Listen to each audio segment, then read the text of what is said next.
report. Hanging at the fish report. Hanging at the fish report. Hanging at the fish report. For your latest news in high school sports, tune in to the fish report. Don't need no bed, don't need no pull. When you tune in to the fish report. Hanging at the fish report. Hanging at the fish report. You got Craig and TK and head that deep, tune in at the fish report. Coming to you live from Studio F in Russia, Ohio. It's the Fish Report Live Show with your hosts, Craig Fissinger and Ken Francis.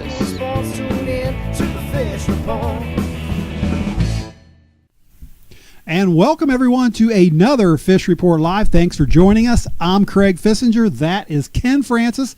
Back in our sound room, our two guys we like to call TK and Heavy D. We're going to be checking in with those guys a little bit later in the show. And back again this week, our Covey and Kearns out in Studio R. Going to talk to them a little bit later about some golf and football. And Ken, lots to talk about tonight on another FRL. Yes, it is, Craig. This whole week's been filled with 90-degree weather. It feels more like July and baseball weather, Craig, but it's hard to believe we're in the middle of football season. We're in the middle of cross-country and volleyball season, and hopefully we get some cooler temperatures here real soon, especially for these football players and these cross-country runners. Yeah, speaking of cross-country, I have a big interview with one of the runners on the #1 team in the state in Division III. Yes, we do, Craig. No surprise, sitting right at the top again this year in Division III girls is Coach Magato's Minster Wildcats, Craig. Really looking forward to talking to four-year varsity runner for the Wildcats, and that's Cassie Francis. She's been an instrumental part of the Wildcat program for 4 years,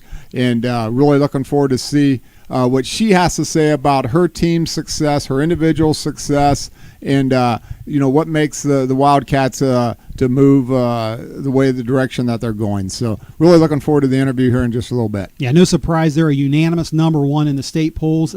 Actually was undefeated going into last weekend into Centerville Saturday Night Lights. Ran against some of the better, the elite teams actually in Division I, Division II, even some out-of-state teams. Minster ended up finishing 10th in that race, but not a fair judge of the teams they'll be competing with in the postseason here. But we're going to talk more about that a little bit later, Ken. I agree, but it still goes to show you how much talent there really is. As good as Minster is, and taking nothing away from the Wildcat program, to run in that competitive of a meet, finish 10th, that means some really, really good girls cross-country teams out there across the whole state of Ohio. Yeah, it was loaded, and we'll talk more about that again a little bit later. But before we get to that, Ken, just like we do here every week on Fish Report Live, we have a weekly poll question. What do you have for our viewers tonight? Well, Craig, I've been to all of these races, so it's kind of neat to ask this question to our viewers tonight. But which of these cross-country mega races is the most exciting to watch? Is it the Bob Show Invitational in West Milton, the Tiffin Carnival at Tiffin, the Friendship Invitational at Cedarville,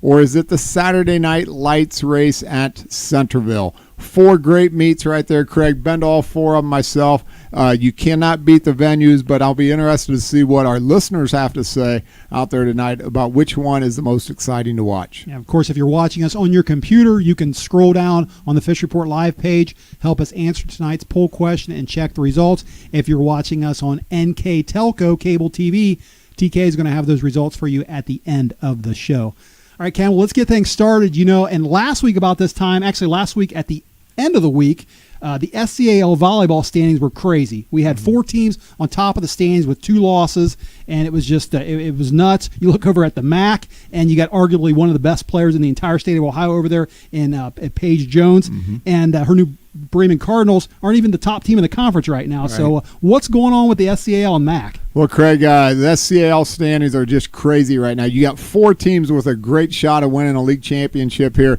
Fort Loramie, Anna, and Russia, all with 2 losses. Jackson Center with 3 losses. And, it's just been shows a great balance in the league this year. Very competitive teams. I've been to some of the Lady Raider volleyball games.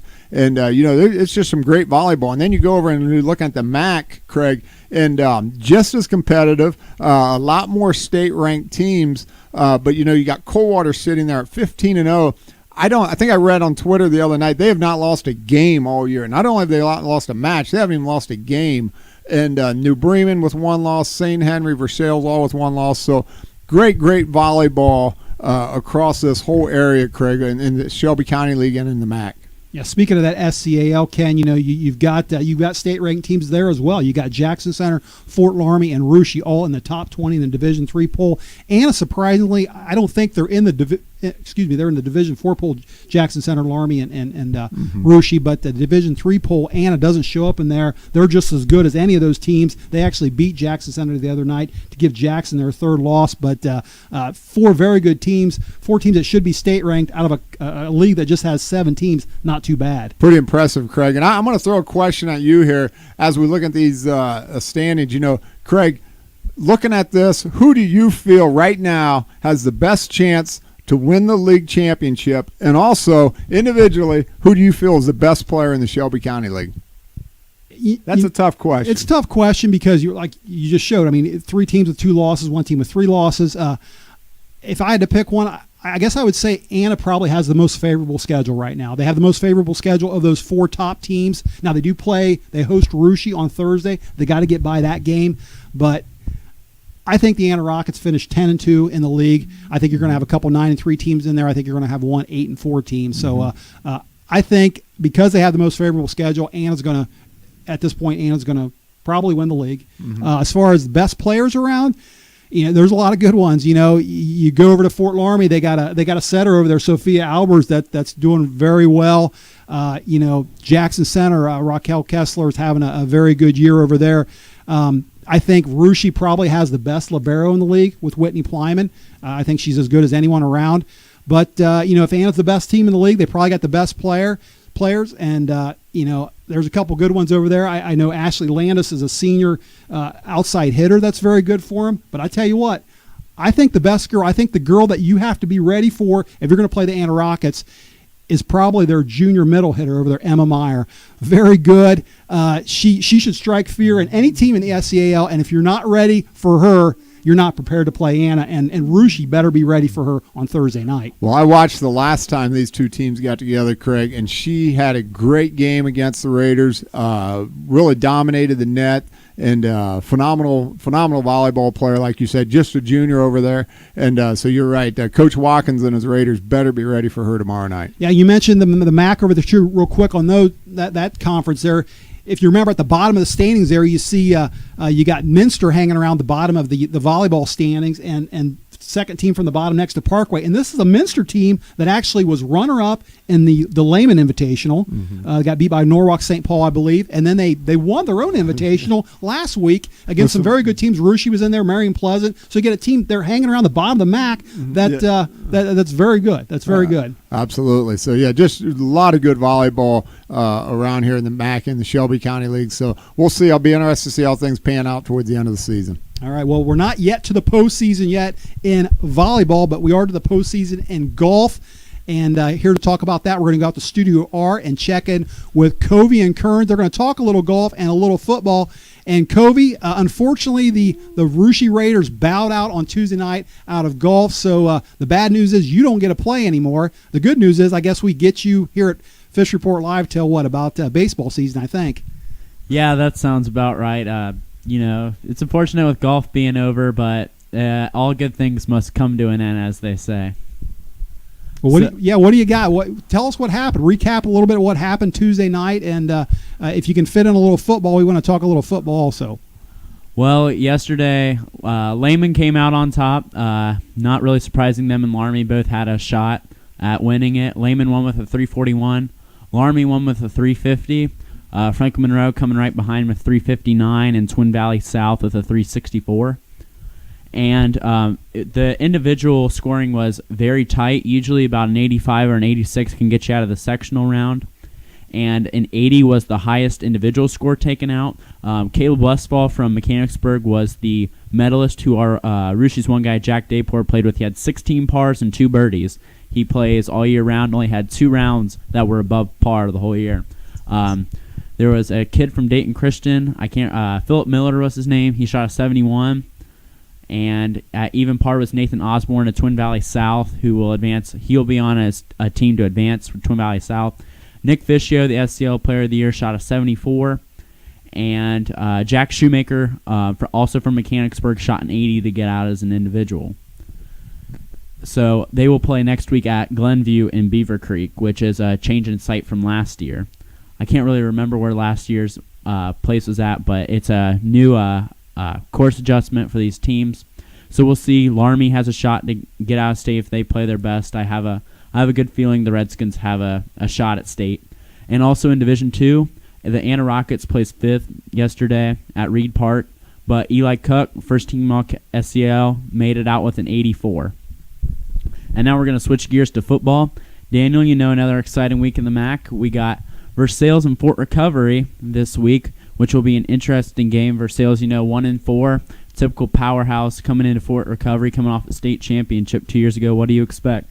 I expect Fort Recovery to come out on top with Will Holman at running back. He had a nice week last week against Minster. At Minster, they came out on top in overtime, and so I think that with Fort Recovery coming off a win like that, they'll be able to beat Versailles pretty easy. I say I'll give it 28-14 Fort Rock. I'm going to have to go with Fort Recovery as well. I didn't expect them to beat Minster, but they surprised me a little bit. Maybe the winning culture is getting to Fort Recovery with winning state, getting to the playoffs. I think Will Homan's too much at running back. I'm going to go 28-7 Fort Recovery. And the next game we have on our plate is Anna and Marion. And as you see, they are both tied at 5-0 in the MAC. But what makes this game a little less intriguing is that Anna quarterback Travis Meyer tore his ACL and meniscus in one of his knees in an on-the-field incident. And it will be unfortunate that they don't have him. But Daniel, how do you expect this game to play out? It'll be a good game, like always. Two big MAC schools, top of the league. They'll play hard against each other, but I see Marion coming out on top with the kind of talent they've had, and I've seen them play a couple times this year. They look really good, and without their quarterback Travis Meyer out for the season, I don't think Anna's going to be able to get a lot of offense going against Marion because they got really good defense. So I see Marion winning 35-21. Well, I'm without having Travis Meyer, I've already watched the Anna Rockets play, and Travis Meyer was what got that offense going. They have a lot of skill position players at the wide receiver and running back spot, whether it be Aiden Ensley, Riley Hulskamp, Austin Fote. They had a lot of skill position players, and they don't have the quarterback to get them the ball. Bart Bixler, I think, is their starting quarterback now, and I just don't think they'll be able to get their offense going. I'm going to take Marion by a score of 35-7. And now our MAC game of the week is going to feature St. Henry and Minster. St. Henry coming off an unfortunate 13-10 loss to Coldwater. And Daniel, interesting fact, Coldwater has now beaten St. Henry 23 years in a row. Do you think they can recover against Minster? I think they will be able to. I think Minster, they had a close game last week against Fort Rock, but they unfortunately lost, and now they're 2-1 in the league. Going to St. Henry, who is 2-1 right now. So I think St. Henry, with how they've been playing with a close game like that against Coldwater, who's always usually good in the MAC, I think I still got Coldwater going to beat Minster. I think I got them 21-17. Yeah, I'm going to have to also agree. St. Henry, I think, is going to come back fired up this week, coming off an unfortunate loss against Coldwater. I think St. Henry has as good a shot as Coldwater and Marion to get to state. I think they're easily the third best team in the MAC. After your typical Marion Coldwater duo, and I'm gonna take them 28-14. I think they're just skilled and athletically and fundamentally sound all around, and I think the Redskins are just gonna simply overpower the Wildcats. Both teams coming off losses, but I think St. Henry is the one that's coming with the response this week. And that's all we have from Studio R. Hey, guys, I got a question for you. I read earlier in the week where they said the Minster Wildcats mathematically could lose the rest of their games this season, finish 3-7, and will still qualify for the playoffs. Did you read that stat, Covey or Kearns, and just curious what your thoughts might be on that? No, I didn't, but looking at Division 7 in the computer rankings, I definitely think it's Minster's region to lose. I know they already beat Delphus, and they've already beaten Fort Laramie, two teams in the mix for D7. And with all the talent up in D6, it's definitely Minster's region to lose. So we'll see what happens. I think the MAC's a strong enough conference where they can lose out and be 3-7 and go to state. That's just how good the MAC is. it's just really incredible. You won't see anything like it in Ohio. Yeah, and I also feel the Anna Rockets, like you talked about them a little bit ago, they're sitting at 5-0, but you realistically look at the rest of their schedule, also losing their quarterback. They're going to have a hard time. I think they got a good program. I think they got a good team over there, but boy, the strength of their schedule really gets tough here towards the latter part of the season. Yeah, I noticed that with Anna when I was looking at their schedule at the beginning of the season, that it really got harder the second half of the year. And it's unfortunate that they don't have Travis Meyer. I really thought this team had a shot at state, but maybe they'll prove me wrong. I think they're fortunate being up in D5 from D6, so we'll see how they respond. Well, Bart Bixler, he's a good athlete, and I've seen him on the basketball court. I've seen him on the cross country course way back when. But a good athlete, maybe a little short for that position back there. But I give Anna a shot here. But against Marion Local, I don't know. It's just too strong of a team. It seems like week in, week out, and yeah, I think Marion Local will put Anna in the loss column there. But what a Friday night game for the MAC, the top two teams in that division going at each other. And things actually get warmed up. If we're talking MAC, actually get warmed up on Thursday night. We were just talking volleyball a little bit ago, guys. And the top two teams in volleyball, Coldwater and New Bremen, go at each other on Thursday over New Bremen. So what a couple days there for the MAC, that's for sure. Absolutely, that'd be a fun one to go watch, Covey. If you want to go watch some MAC volleyball, I know you show a lot of interest over there in MAC volleyball, especially them St. Henry Redskins. Yeah, I think it'll be a good game, but I'm gonna have to take Coldwater. I think New Bremen's impressed me a little bit. I thought the whole team would be centered around Paige Jones, and they've really proven me wrong. But the way Coldwater dominated St. Henry, they just look like they're on a whole different level than the rest of the MAC. So I think Coldwater wins this one in 3. Well, no doubt about it. Paige Jones, best player in the MAC. She actually is averaging about 6 kills per game right now, and she is her service aces are just crazy, probably twice as much as anyone else. So definitely the best player in the league. But Coldwater's legit. They're legit. They got Elena Kanapke over there, and she's a very good setter for them. And Tasha Collig, guys, remember that name. She's a very good hitter. They're a loaded team. So yeah, I'm going to give Coldwater the edge in this one over New Bremen. All right, and with that, that's going to wrap it up for the first half of our show. We're going to take a short break, but stay right there because when we come back, we're going to talk cross country with Cassie Francis of the #1 state-ranked Minster Wildcats.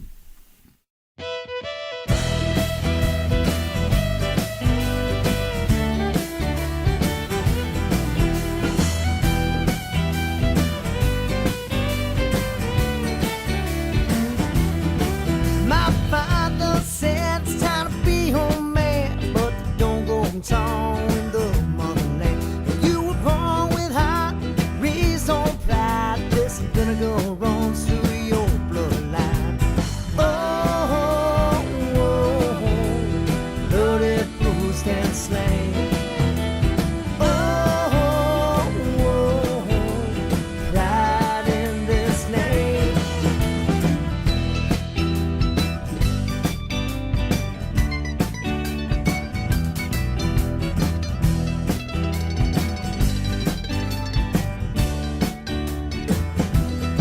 When the skies run deep within this blue, false used devised by foolish views.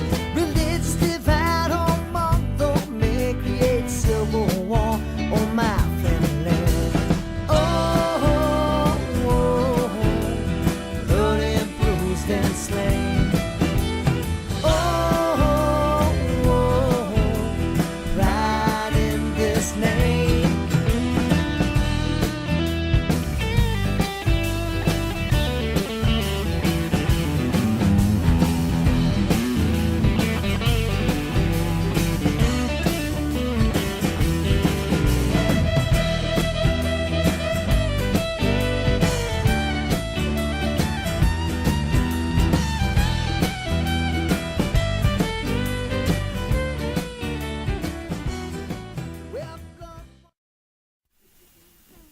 And welcome back to the second half of Fish Report Live. Before the break, we were talking all kinds of high school sports, talked a little volleyball, some golf, some football. going to change gears now and talk a little cross country. And of course, as we mentioned before the break, the number one ranked team in the state of Ohio in Division III are the Minster Wildcat girls. And Ken, one thing we've learned, I know, both of us watching Russia runners is when Minster's good like they are year after year after year, winning state titles, getting to the state or the top couple teams in the state. Sometimes we just don't count them, do we? We run against a meet against Minster, and it's like, okay, they don't count. They're that good. We've had years like that, Craig, where we're like, okay, we just won't even count Minster in this meet because they're just too good. But we have had years, though, Craig, however, where we have beat Minster. Yeah, but, traditionally, year in and year out, you're right. Minster, one of the greatest programs, cross-country programs in the state of Ohio, and happy to have with us tonight, Craig, one of their runners and senior runner, Cassie Francis. Yeah, she's live on the phone right now. Cassie, welcome to Fish Report Live, and thanks for joining us. Yeah, thanks for having me. Well, listen, a little earlier in the show tonight, we were talking about that Centerville race that your team was at on Saturday night. It's called Saturday Night Lights. And, Cassie, I got to tell you, I was talking to some runners from around the area, and I was telling them, as a spectator, I said, boy, that's a hard meet to watch. I said, it's at night. It's hard to follow the runners. It's just an odd time to run. And the runners actually told me, they said, we think it's great. They said it's like it's a lot of fun. It's something different. It's kind of got a party atmosphere back there in the team camps. What do you I want to ask you, what do you think of that Saturday Night Lights race? Right. Sometimes you just have to walk out there with the confidence and not really think about who you're racing against. Just really tune into what kind of race you're going to have as a team and how everyone's going to have a good race, and use the competition to really get after it. All right. Well, one thing is for certain: if you want to run cross country over there at Minster on the varsity, you definitely have to earn it. And you've been a big part of their success for 4 years now. Actually, your freshman year, you went to state. You guys finished fourth. As your sophomore year, you were runner-up, and last year you were able to win it all. So I want to ask you, going into your senior year, Cassie, how are you able to keep that competitive fire going this last year? It's definitely every single one of those girls on the team. I mean, ever since my freshman year, I just joined cross country my freshman year. Actually, I didn't have any experience under my belt, and I kind of just went into it with, an open mind and just, whatever you can do, just get after it and have fun. And I think that mentality of keeping it light and fun, yet knowing when to take it serious, is really what keeps it interesting. And I'm naturally competitive, and there are definitely girls on my team who keep me competitive. So, it's just really the girls, and we've grown over the years and created such great bonds. And I think our team has really grown ever since I was a freshman. And I really think that taking a leadership role, it's really cool to see even the younger girls step up and really keep that energy going. Cassie, hi. This is Ken Francis, and I want to ask you a few questions about your teammates. Of course, yourself first being senior, that senior leadership role that you have to play amongst the team. But you've also got some other great runners on that team with Emma Watke, Caitlin Albers, just to name a few of them. What's it like in practice to train with these girls? To race with a girl like Emma Watke, who's a phenomenal runner, how does it help Cassie Francis not only become a better runner, but also help you with your leadership role on the team? Right. It's definitely a privilege to have, teammates who push you in practice, not only physically with every single rep, but definitely as a leader. Everyone on our team really pushes me in to be a better leader every day at practice. And sometimes that includes passing those leadership roles down to them and stepping back and realizing, okay, these are going to be the leaders next year when I'm not here. So I really need to, step back and take a minute as my leadership role and kind of pass it down to them a little bit. But back to practicing, it's really just, I guess it's normal for us, but when you take a step back and realize it, we are very, very fortunate to have, such amazing girls on our team who just go out there and really put their hearts on the line every day, even at practice. We just push each other, and it doesn't really matter. During sprint workouts, we might have different girls leading, but in tempo workouts, we have, different girls leading the packs again. And I think that's what makes our team so great, is that we're so diverse and deep that we have the ability to exchange roles, and it's just really cool. Cassie, let's talk a little bit about your previous years. To my knowledge, I don't think you've ever had an injury in track or cross country. You're a phenomenal trackster as well. What do you attribute that to? That's awful tough to do in the two sports that you play. Right, definitely. I've definitely been a healthy kid over the years. There were a few bumps actually in my sophomore year, but I tried to make that as subtle as possible, and really, I guess it must have been hard to tell for anyone else, because my coaches did such a great job with, getting me hooked up with the right people and getting to physical therapy. And I was quick on my feet after a few rough months in my sophomore year track season, but I definitely attribute my, I guess, overall healthiness as a runner to the little things that our coaches really pay attention to. We're really about doing the little things right and consistently to prevent those injuries, such as stretching. I mean, countless number of times staying until 6 o'clock in the ice bath. I mean, we know it's a sacrifice at the time, but later on, say the next day or even a few weeks out, you won't regret taking care of your body. And so definitely attribute that to my coaches and how much they stress the little things in us. And even though it seems very minute to us, and we're high schoolers, and we typically think, oh, it's fine, it won't matter, but really they help us to see the big picture, and they've taught us how, the little things do matter, and that's really ingrained into our values. Cassie, I've got one more question before I turn it back over to Craig. Your next meet is in Coldwater at the Lions Invitational. I've been around cross country a long time. Traditionally, one of the fastest courses you're going to run is going to be Coldwater. You hold your PR there, I believe, of 1930. Yep. That was last year at the MAC League meet. I don't know if it's competition, if it's just the course, but what have it. Again, a great meet to run a fast time. How important is it for Cassie to PR at your next race, or do you even consider that, or you just want to work hard and improve each week? Yeah, definitely the times help with confidence, I would say. You hit the middle of the season, and sometimes you see those times fluctuate, but really we can't look at the end result. We kind of have to go with the journey here and stick to the path of just, even if you hit a rough spot, just kind of working each week. And on our team, really, we work together, just push each other in each race. And I think the more that we focus on getting stronger as a team and not really worrying too much about those times, I mean, the faster we'll go and the more we'll push, and then those times will eventually come naturally if we just go out there and compete. But Coldwater is definitely, it's one of my favorite courses.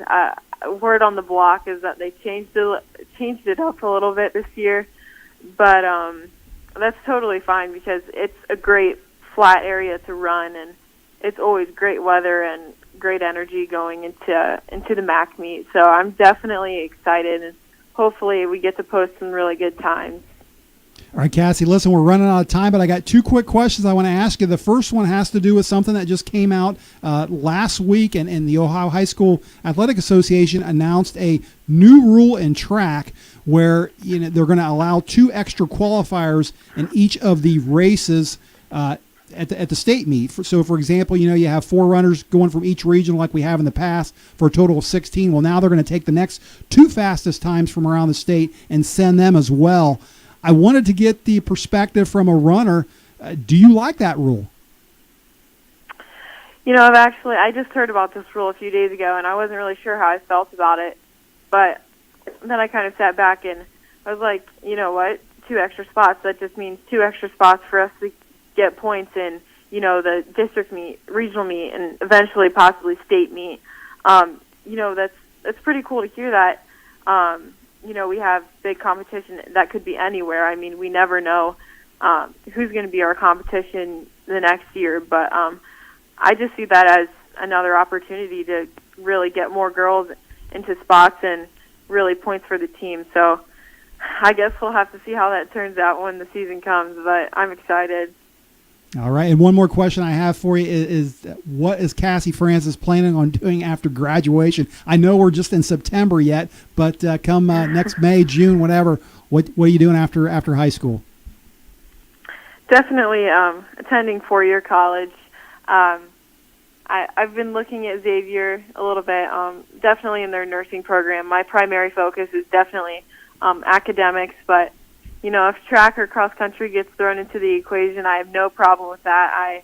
I love the life of a student athlete. I've been talking to Coach a lot lately, and she graduated from Xavier, and I went on a visit, and I just fell in love. I felt at home, and so definitely it would be awesome to continue being a runner, and I think I'd love to surround myself with those types of people.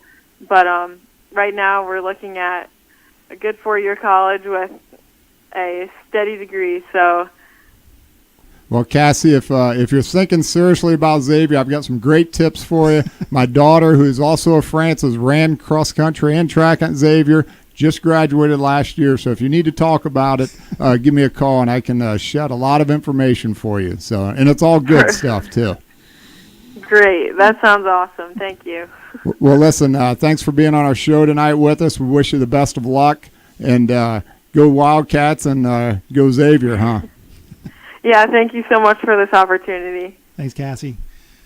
All right, that was Minster senior cross-country runner and track star, Cassie Francis. Good to have her on the show. Ken, probably one of the better interviews I can remember in a long time. She did a great job. Great job, Cassie. Great speaker and, very detailed questions, and she gave some great answers. I was really impressed. Great work. I think we had a little bit of a sound problem there for the first question on the Centerville meet, but we got the rest of it, so looking forward to getting that to our viewers, the replay on Thursday night on NK Telco. All right, let's go back to the sound room, checking with those guys real quick, and we were talking to Minster star Cassie Francis, and I know one other thing going on over there this weekend at Minster is the Oktoberfest, and it kind of looks like Heavy D he might be ready for Oktoberfest. He's already been there, I think. What you got for us, Heavy D? Yeah, this is a great time of the year. We got golf moving on to the tournament, so good luck to Fort Laramie as they play down in Glenview. Should be fun, and maybe have some brats and some adult beverages later on in the weekend. Sauerkraut. All right, good stuff. And one more thing we got to get to TK, and that is tonight's poll question. I know TK's been to all of them meets as well as you can, so why don't you tell us, the viewers, the poll question again, and we'll get TK's reaction to it. Asking our viewers, and I'm going to ask TK for his answer as well, but of these cross-country mega meets, which is the most exciting to watch? Is it the Bob Shoal at West Milton, the Tiffin Carnival at Tiffin, the Friendship Invite at Cedarville, or Saturday Night Lights at Centerville? TK, how about your answer, and then how about our viewers' answer? Well, my answer goes along with the viewers. It's the Tiffin Carnival, which is just an outstanding meet, incredible atmosphere. I imagine, as Cassie says, a runner, that Saturday Night Lights has to be something special. But as a viewer of cross country and a fan, nothing better than the Tiffin Carnival. Been there 4 years, and just incredible atmosphere, and love going up there. I don't disagree with you there, TK. I like them all, but they're all good and just some great atmosphere. That was my pick too. All right, good stuff, guys. Once again, and with that wraps things up. Do want to say special thanks to our guest, Cassie Francis, for joining us tonight. Ken and I and the crew will all be back again next week, same time, same place. Until then, have a great rest of the week, and good night, everyone. Hanging at the fish report. Hanging at the fish report. Hanging at the fish report. Hanging at the fish report. For your latest news in high school sports, tune in to the fish report. Don't need no bed, don't need no pull. When you tune in to the fish report. Hanging at the fish report. Hanging